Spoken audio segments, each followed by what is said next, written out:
Everyone joining me live in the studio, Martha Allen with Community Counseling Centers. Martha, thanks for being here. So excited to be here this morning with 23.5 million Americans in recovery from alcohol and drugs. It's a big topic to talk about, and it's a national health crisis. And so you're here to talk about addiction. Let's spot the warning signs of addiction first. Yes. You know, addiction is not, many people in the South, we're here in the Bible Belt, many people think it's a lack of morals or a lack of willpower that someone suffers and continues to suffer from addiction, but it's actually a disease. Addiction was labeled a disease in the 1930s up to the 50s. You know, actually addiction was a disease way earlier than obesity. So we have to treat it just as we would heart disease or diabetes. We have to think about it in those terms. And I think during the break we were talking about how a lot of times people are just trying to cover up maybe a trauma that they dealt with, and so they turn to addiction as a way to cope. Yes.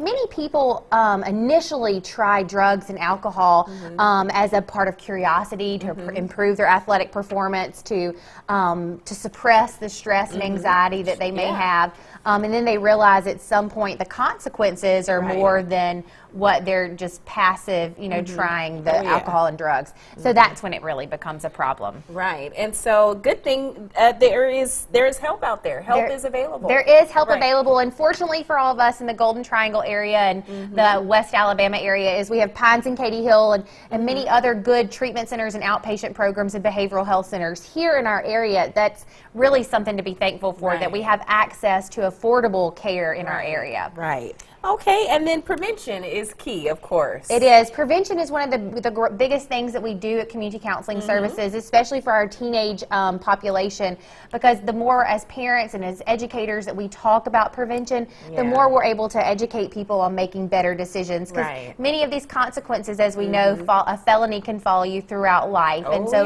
if we can, it does. If we can educate these kids and adults early on what the consequences of even casual, you know, just testing things out. There are many dangers and implications of drug use. There sure are. And of course, for more information, call 662-327-7916.